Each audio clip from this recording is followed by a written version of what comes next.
Hello, how's it going? It is going quite well.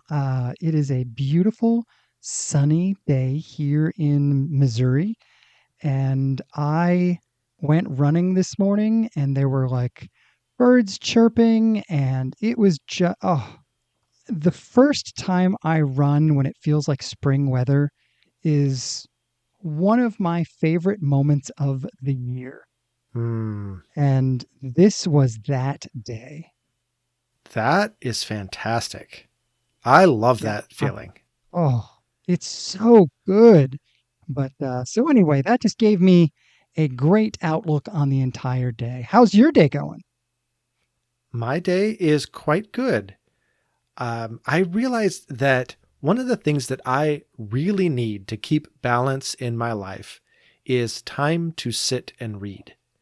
Hmm. I have not had a lot of that recently, and the last 2 days, I have legitimately had time to sit and read. And I tell you what, it just does something for my brain, my soul, my nervous system. I don't know, all of it. So I feel good. I've been reading It's awesome. Have you been reading the book I think you have been reading? the Book of Mormon. Well, I assume you read that on a daily basis.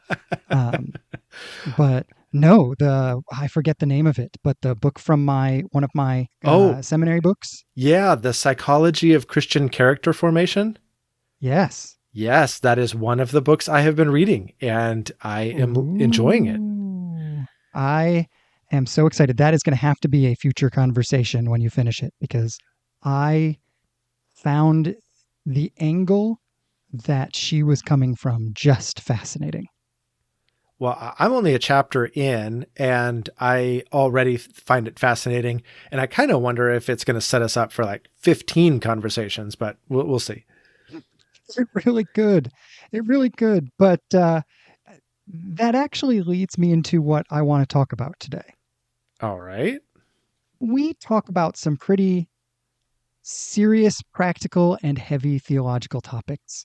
That's kind of the space where we live is where does theology and following Jesus and everyday life, where do the intersection of those things as friends? And I realized this week we have missed some very important questions that really hit the intersection of those realities. Wow. Okay. All right. So I've got a list of these. I don't know that some of these may be just so central to Christian orthodoxy that we may not have a very long conversation about them. So I've got a bunch of them and we'll see how many we get through. But I just feel like we need to do a grab bag of important theological discussions today. Okay. All right. I guess hit me. All right, here we go. The first one, I think this is something that hits really some of the fundamental things that we were taught as evangelicals growing up in the church. I think maybe we should start with the obvious question. Do you think that Moses actually had a beard? Okay. So clearly, all of your lead up was just silliness. Um, wow. Does Moses have a beard? Okay. Yes. Of course he has a beard, right? Like we've all seen Charleston Heston and the Ten Commandments. Like he has a beard. Like, but I'll tell you even more than that. My daughter, like, so when I don't know how old I was. I just remember how old she was. She was like 3 years old, and I shaved my goatee for the first time. And honestly, the only time. I've never done it since.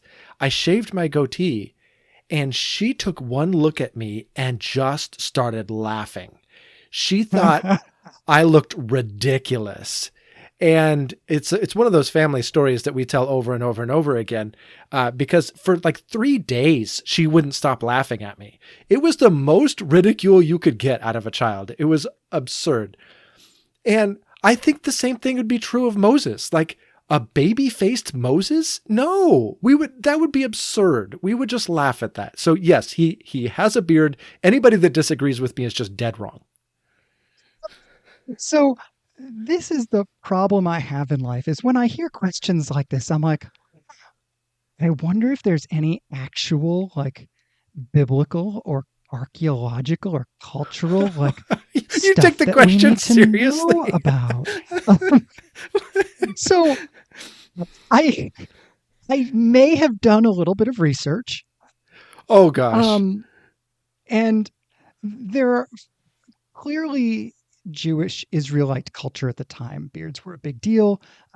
Very quickly, we get into the proscriptions by God that prophets can't cut their beards. And so there's a very good chance Moses was in that category.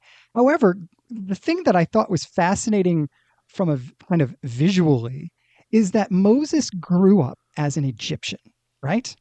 And Egyptians actually often were actually clean shaven with almost drawn on beards or stylized beards.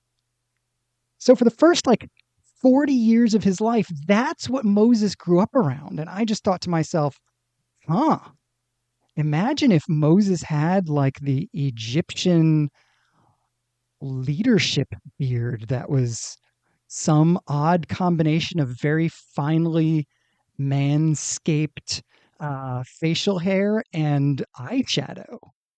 Wow. Um, yeah.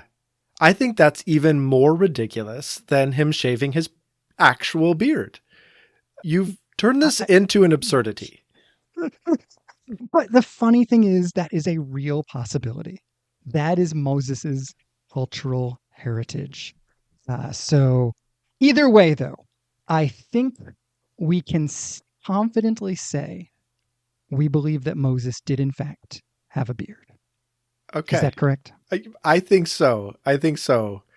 All right. Wow. Then this one may be a bit of a sacred cow for you, but the next one is I'm curious what you think. Will there be coffee in heaven? Okay. Yes. I not only love coffee, but I live in a area of the country that loves coffee. So this is kind of a sacred cow for me.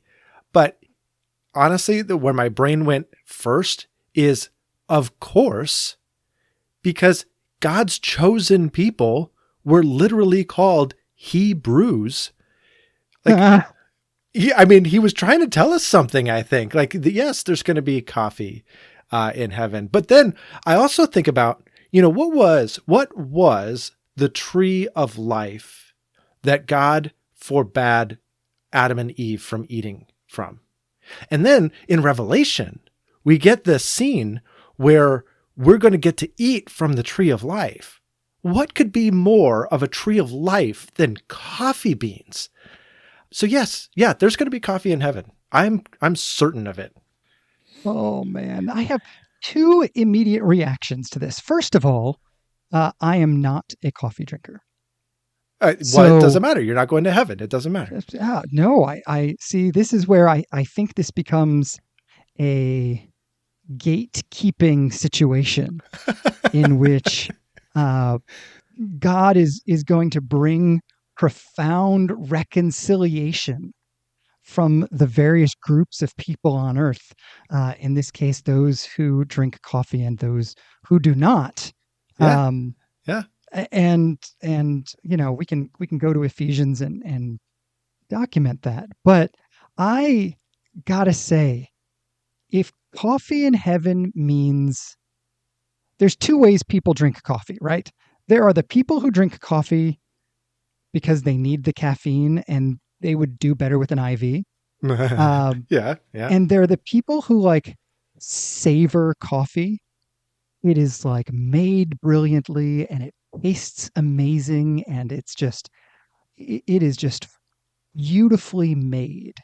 And I got to say, as somebody who loves coffee but doesn't respond well to caffeine, so I can't like drink gobs and gobs of coffee, I would love if heaven was a place where the art of coffee was the focus, because I would love a great cup of coffee once in a while.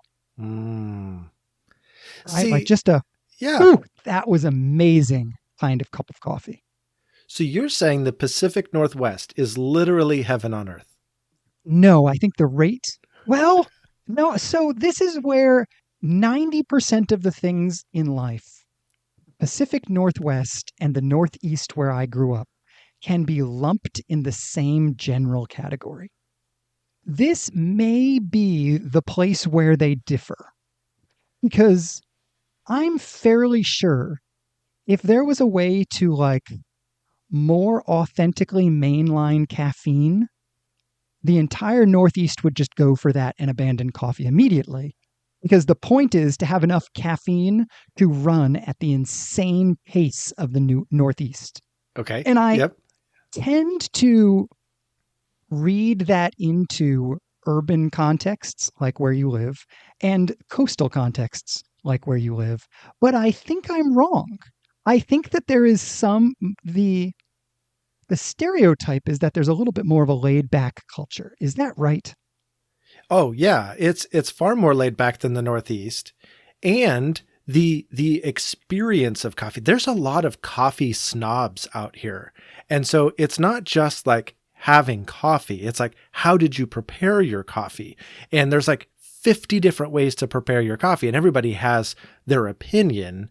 Everything from French press to drip to, just like instant coffee, which everybody shuns, to like, there's all these specialty little things that you can do.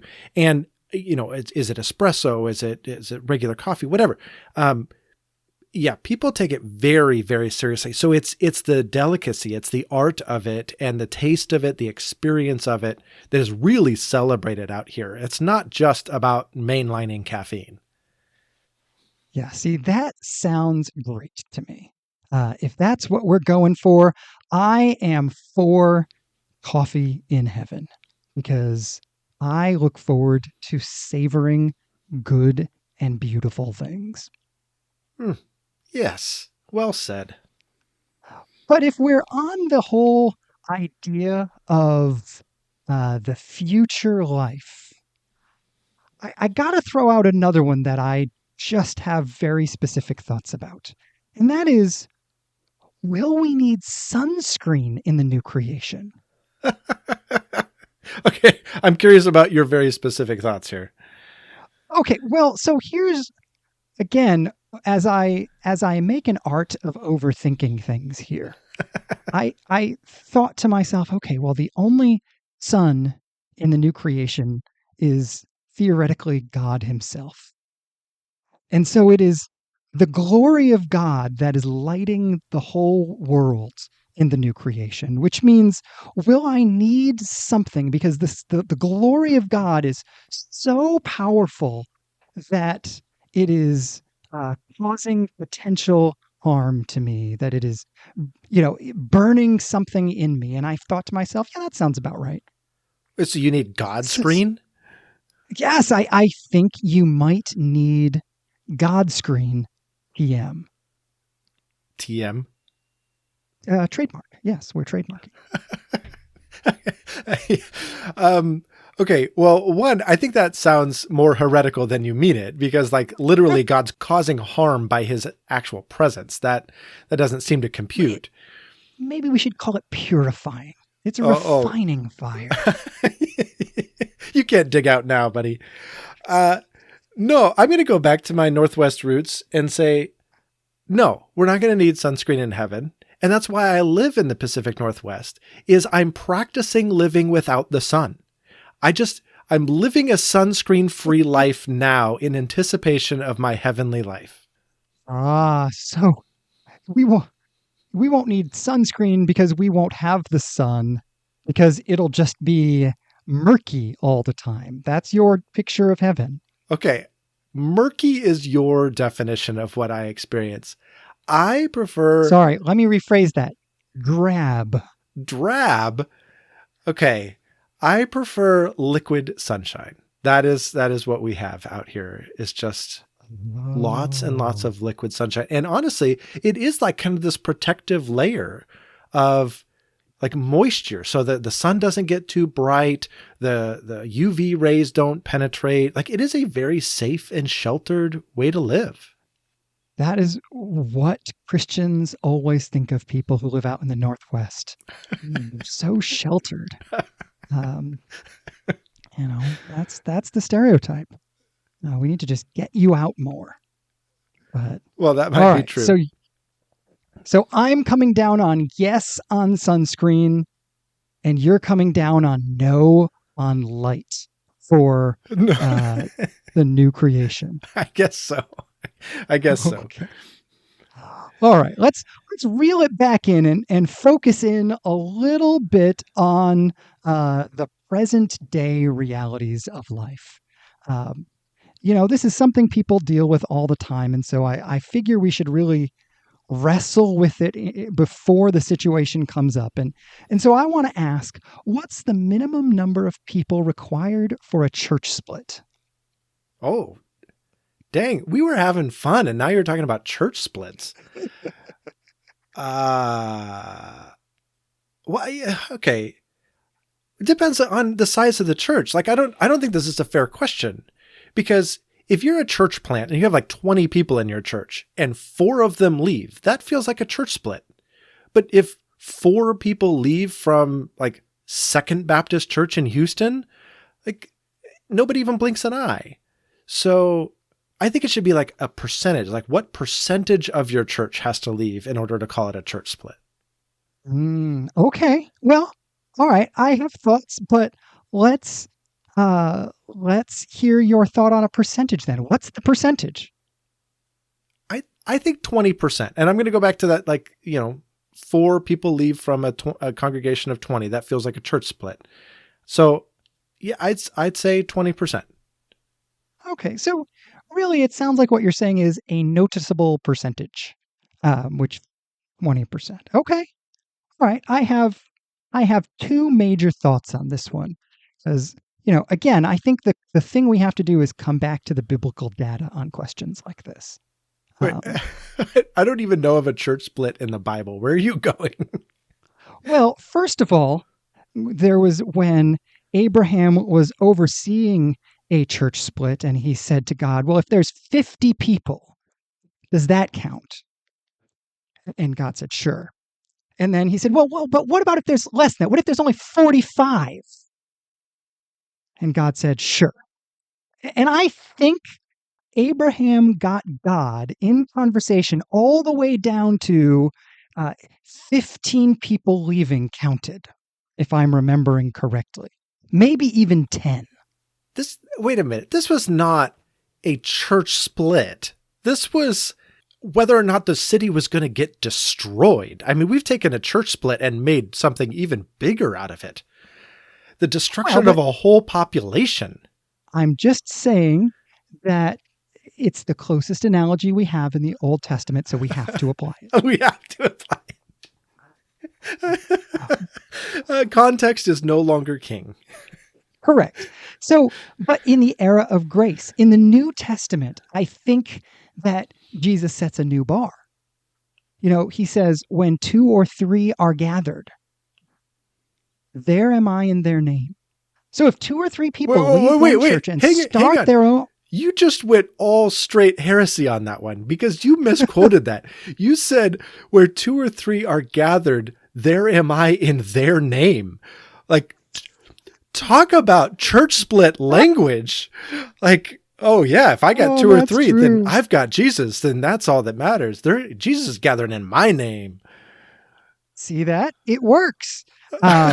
So I think the New Testament gets us down to if 2 or 3 people leave, it counts as a church split. Wow, you are a terrible exegete. So you're going with 20% and I'm going with 2 to 3 people. Is that correct? I guess so. And by your own definition, you have overseen a lot of church splits. Well, that makes me more confident I'm right. Yeah, I've got some stories there, but I'm not sure that they're podcast appropriate. So let's move on to a different one. Okay. Let's move on to safer ground here. Hey, you brought it up. No, these are the burning theological questions that are central to who we are as a podcast that we have to answer. It's not that I want to. It's that for us to be consistent with our mission as a podcast, we must. Okay. And we are simply having the courage to do so. I will do it in the name of the podcast. All right, there we go. Keep it up. So, all right, here's again. We'll kind of move off the dangerous ground, and I just want to know: does God hear prayers better when your eyes are closed? No. I mean, that's absurd. But I will say, if you're a dude and you wear a baseball cap, God ain't listening to a word you have to say. Oh, that is clearly true. I mean, particularly probably Mariners caps, but Oh, dang. I'm just proud that I could remember the name of the team. That is how much I follow baseball. I started the joke and was like, I'm not 100% sure I actually know the name of the team. Oh, my goodness gracious. Which may be more of an insult than the joke itself. It really is. It's like, what am I doing here? Friends for over 20 years. You can't.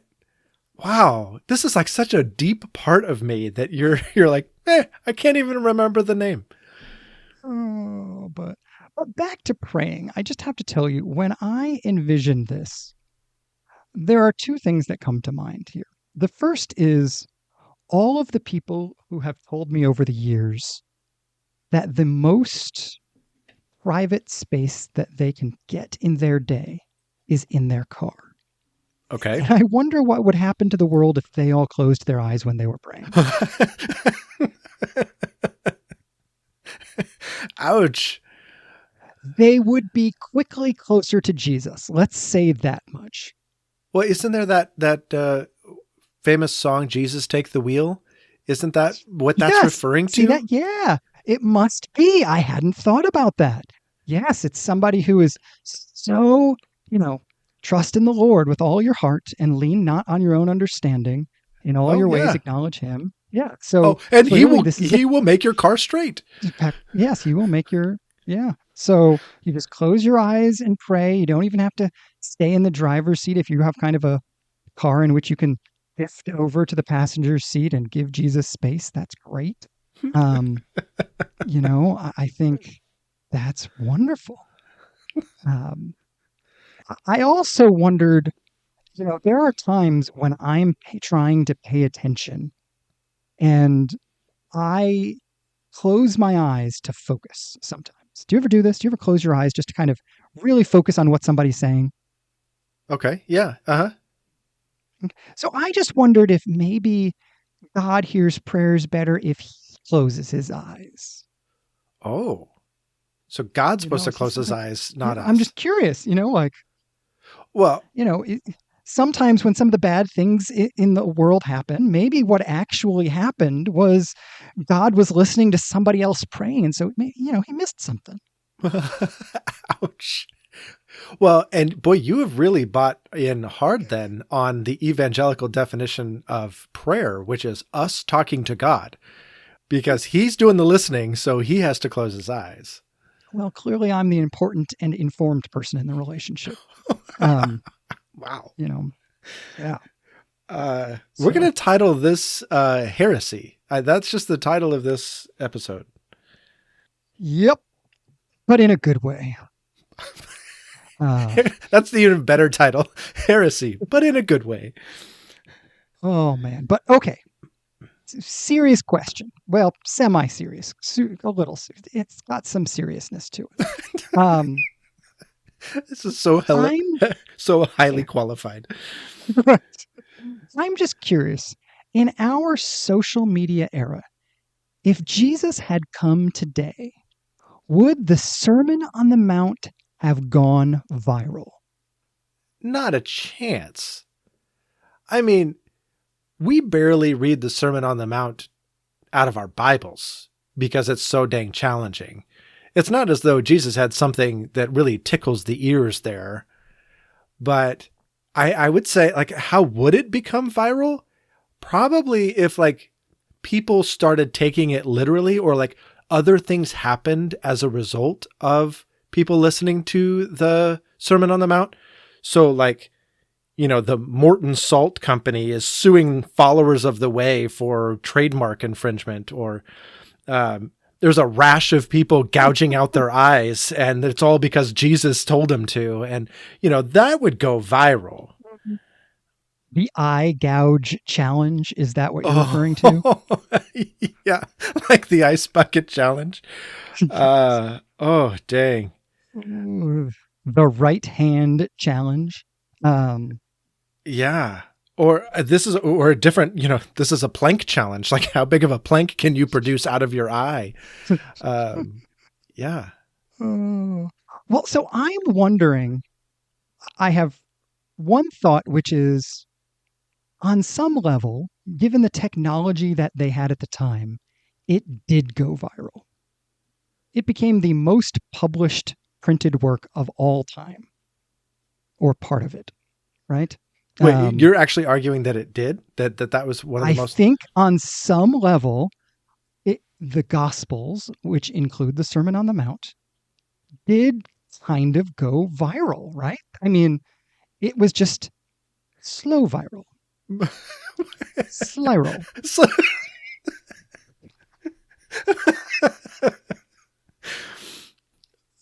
I think it went sliral. Yeah. But, and here's my proof. So, do you ever watch reels, which are like little clips of things? Oh, yeah. Yeah. Yeah. Right. Okay. So preachers often try to clip their sermons and provide these little reels. And then you see like the black highlighted white text of the words that they're saying in that one little bit that they're showing on the reel. Right. Yeah. So I think what would have happened is that clips would have, or in fact did, go viral. And they're just, they're the parts that everybody wants to hear. So Jesus says, "Blessed are the poor in spirit." And what does everybody hear? Blessed are the poor. So that's what Luke writes down. He was capturing the viral message that everybody was excited about. That's what I think happened. Wow. The kind of warm, fuzzy bits. We'll ignore the rest of Luke's Sermon on the Mount that is wildly not warm, fuzzy bits. But but seriously, I do think that's what would have happened, right? The blessed are the poor in spirit, for theirs is the kingdom of heaven. That would have gone viral in one of those little clips or shorts or whatever they're called. But Turn the Other Cheek definitely would know. If you'd have quizzed people on whether that was in the Sermon on the Mount, they'd have been like, "Oh, no way, that's the blessed are the poor speech." Yeah. Right? Like, I think that's what would have happened. You might have a point. I just think the whole thing was super challenging. I think in his own day and in today, that doesn't have the viral sense to it that, Charlie bit my finger seems to have. That's true. That's true. So maybe not. Maybe the Sermon on the Mount does not go viral. But if we're thinking about the Bible and we're thinking about what it would be like today, here's my next question. Okay. Would Paul have used emojis? Oh, man. Huh. I think it would depend. I'm not a huge emoji fan. I'm sure everybody's very shocked by this. And Paul knew 3 languages, and he was so smart and learned. I think he was a fan of words. I think he would have not known what to do with emojis. But would scribes have inserted emojis as they went along? Like, as they're transcribing Paul's words, would they have just thrown an emoji in there? That's an interesting thing, because there's lots of times where Paul's, clearly expressing an emotion I do think about the poop emoji and think it would be a perfect substitute for the word scubala, where Paul says, like, I consider all these things rubbish in comparison to knowing Christ. Like, he's using this word trash or crap or something like that. It would be a great moment to just throw the poop emoji in to really express what he's trying to say. But I don't know. What do you think? Well, see, so that's one spot. And then the other spot that I was thinking of was, in Romans 6, where Paul says, shall I go on sinning that grace may increase? The next thing he says, may it never be. That feels like it has far more emotional content than logical content. Like, I feel like that is beautifully translated by the head blowing up emoji that like communicates like you're blowing my mind by even asking the question. Oh yeah. Yeah. Right. Like, oh, well, I feel like that's what Paul is saying there. So I actually think that might work. Well, and I kind of think the double red exclamation emoji, like he would have used that 1,000 times, right? Like that one, he really wants to hammer his point sometimes. Like when he says like, oh, all those Judaizers, I wish they would just go the whole way and emasculate themselves. I bet he just would have thrown those exclamation points right there at the end, just like, ah, or the angry face or something. If Paul was on a word processor, that would have been bold underscore, like italicized, all caps, in bright red, right? Yeah, exactly. Yes. Don't miss this. Not that he was intense at all. But, whew. All right. I got a couple more. If you got some more theological energy in you. Oh man, we're solving the world's problems one question at a time. So bring it on. All right. Sticking with our theme of what would happen if it were happening today. If Jesus came today, would he drive a hybrid? Wait a minute. So you're asking me if a carpenter from the countryside would drive a hybrid? Well, when you say it like that. I mean, yeah, exactly. No, he's driving a pickup or a 4-wheel drive for sure. It's not like, even in the course of his ministry, I mean, how many times did he actually make the big old trip down to Jerusalem? He was around Galilee. He was in and out of boats. He was a carpenter. Like, he needed something to tow. He needed to get around country roads. Like, no way is he driving a Prius. No, I think I'm going to land on agreeing with you here. If I envision Jesus traveling today, if he's in a city, he's taking public transportation 100%. Right? Like, okay. Yeah, sure. He wants to be with the people. Yeah. Okay. All right. He's taking the bus. He's taking the subway. He's taking whatever. So he's not using the Prius, when he's in Chicago.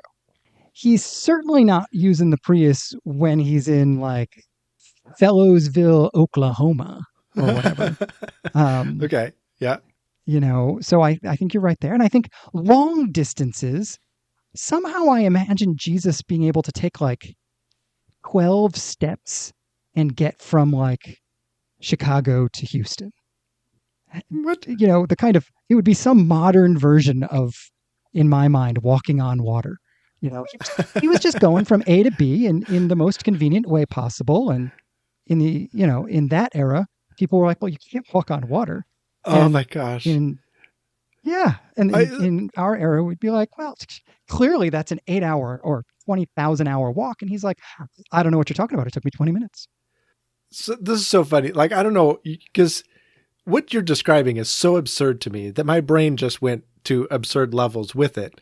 I'm picturing, do you remember like the old Super Mario where like the little Mario would hit a box and out would pop a mushroom and and he would like become bigger? Yeah. And so like, then Jesus is bigger and he could like take a couple of steps and then he could arrive and then it wears off, or like he gets hit by a turtle shell or something. And then like, boom, he's back down to little Jesus.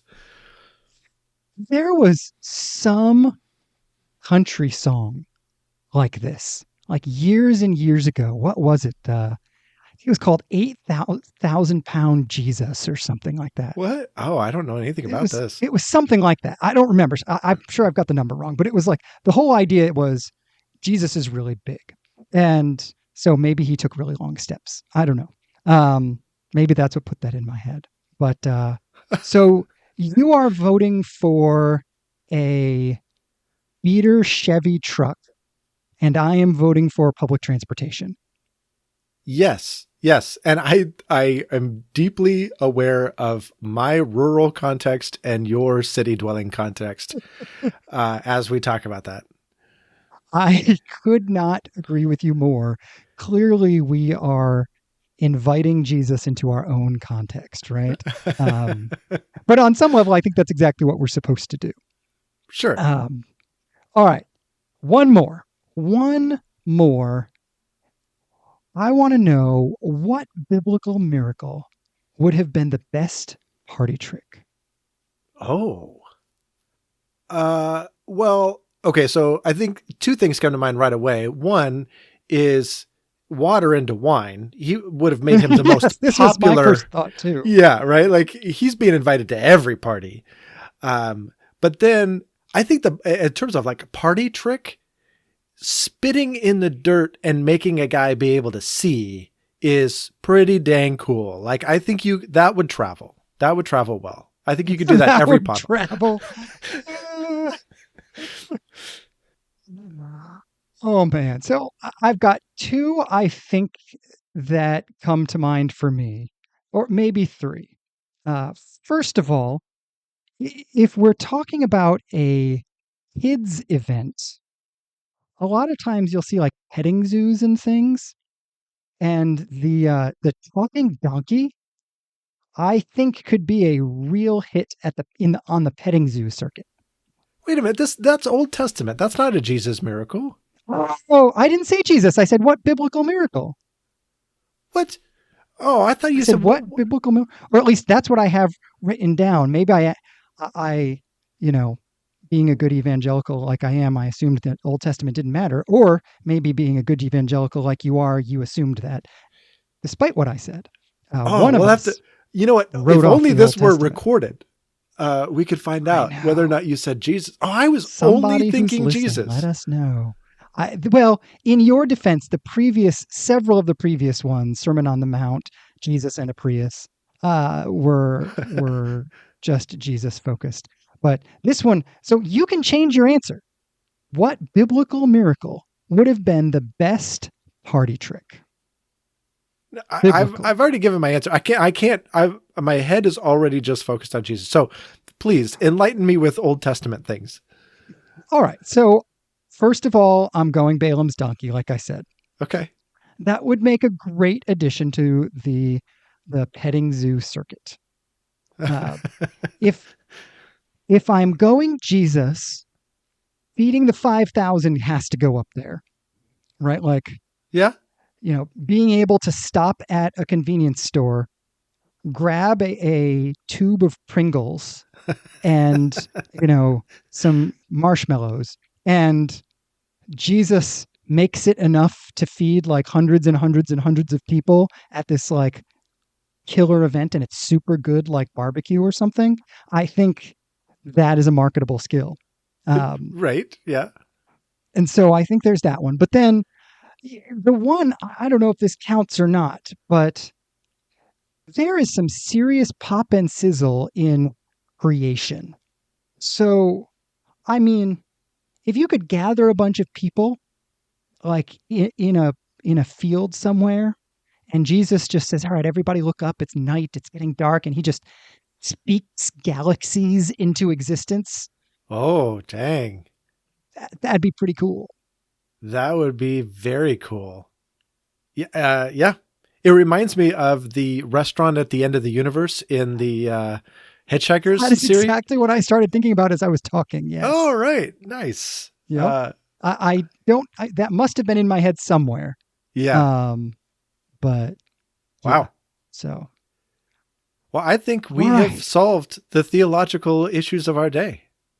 I think we can call it good and not even continue the podcast. I think we're done. Right. And this is the end of On the Phone with Josh. Thanks, everybody. Well, okay, so this is clearly not the end of On the Phone with Josh because we enjoy doing this way too much. And quite honestly, we enjoy hearing from our audience way too much. So to our audience, thank you for putting up with this lunacy today. And if you have other theological convictions that you need to weigh in on, please, by all means, hit us up on social media, on Facebook, on Instagram, on Threads. Let us know these burning questions, such as, was Paul the original hippie? All the real important stuff. We'd love to hear from you. And thanks for following along with us. Yes. Theological conundra are our middle name. Sure. Well, we have engaged in so much nonsense today that I don't think thoughts would even be appropriate at this point. We should just skip right on to the Witch Josh because it fits the theme of our podcast. Right. All right, let's do that. Okay. All right. Well, this week's Witch Josh question is, which Josh had to intercede for his shed?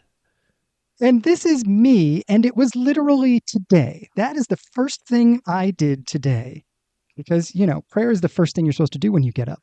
And so, but this is true. I actually got a notice from the city about 3 months ago telling me that this shed that I have in my backyard nobody had ever pulled a permit for it when it was put in. And so I needed to either take the shed down or get a permit. So, I'm just going to do whatever I'm told to do. So I went, I applied for a permit. And I said, oh, sorry, we can't give you a permit for that because it's in the wrong place. Like, what do you mean? Oh, it's too close to the edge of your property. I said, it's a shed. Okay. I didn't realize there were that many rules for sheds. But so I said, okay, what do I need?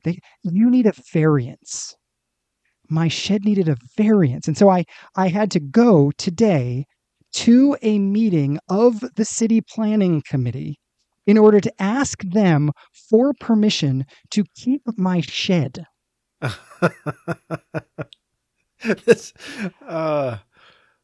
Wow. In between, like the thing before me, the guy's like wanting to build this like huge giant freestanding garage on his property that is big enough to fit his giant trailer and his truck without having to disconnect them.